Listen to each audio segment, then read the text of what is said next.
Lately, I've been talking a lot about console companies and all their multi-million-dollar politics. Not that I haven't always been a nosy bastard, but at least more than I usually do. I try to, keep all the focus more on the games themselves, since, that's where all the fun is in the commentary. Like, I could talk about the Baldur's Gate 3 fornication speedrun community for days, but when you have companies like Microsoft, who's in talks of doing crazy shit like getting deals for putting their exclusive games on other platforms after years of trying to build a worthy catalog of said exclusives, I mean, come on man, it's damn near human instinct to be interested in those kind of rumors. Why do you think celebrity drama gets so much attention online? It's the same principle. However, I already dove into that lake of Microsoft's current endeavors, so if you're interested, you can check that out. But today I want to flip the script around a little bit and discuss something a little less pivotal going on with Microsoft's competitor, or really I should say potential business partner, being the mega company of Sony with their prized gaming platform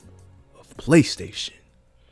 Now, as usual, PlayStation has just been flourishing, doing their thing, coming off a great year for their exclusive games in 2023. And even early in the year, they've been cooking like prime Dwayne Johnson with their co-op title Helldivers 2, dominating the PS5 and PC storefronts. Really cool to see. And while they are picking up some good momentum already in February, they seem to have caught a lot of people off guard in the last few days with their recent earnings report claiming that, generally speaking, things are about to go quiet as far as the first-party games are concerned. If you don't know what I'm talking about, Sony's president Hiroki Totoki came out and stated that we're entering the latter stage of the PS5's console's lifespan, and that they expect for less consoles to be sold for the foreseeable future, as they don't have any major franchise titles like, the God of War games or Spider-Man dropping into at least April of 2025.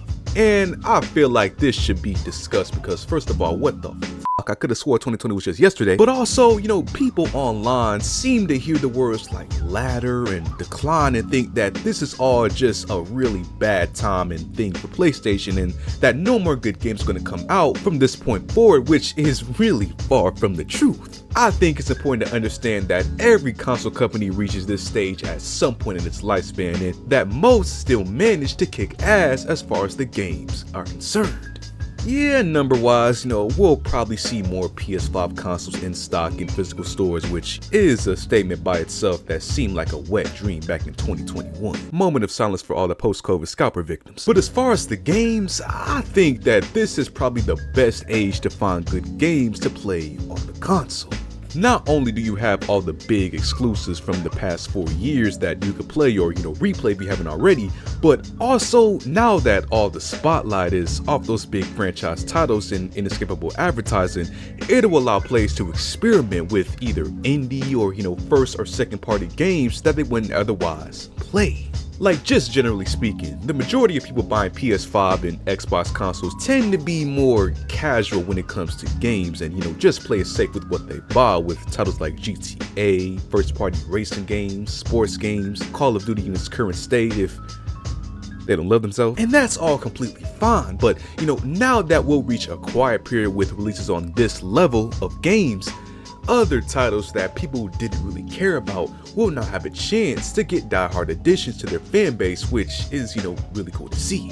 And that's not even mentioning the big first-party games that we still do have releasing for PlayStation that Sony didn't mention in their recent announcements, like, Final Fantasy VII, Rise of Ronin, Pacific Drive, just a bunch of dope titles people are excited for. So to say that PlayStation is about to go dark is almost like Sony trying to insult our intelligence, like what the hell. But still, I really do think that this is the best age in any console for players to get the chance of finding some sleeper bangers. My favorite console ever being the PlayStation 3 has games that I love now, like Kingdoms of Amalur, that were released well past the console's prime and right before the PS3 got turned into a universal Blu-ray and Netflix machine. Like, people use it as everything the Xbox One promoted itself to be. So with all that being said, hopefully minus the TV media usage, we could say the same for the PlayStation 5 when it's all said and done before we go on to our next generation of console.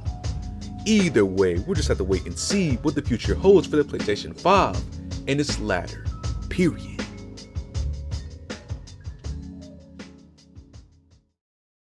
So what do you guys think about the PS5 and, you know, what they're saying right now about this era, you know, slowly going down? You know, feel free to comment down below. So if you like the video, subscribe if you haven't already.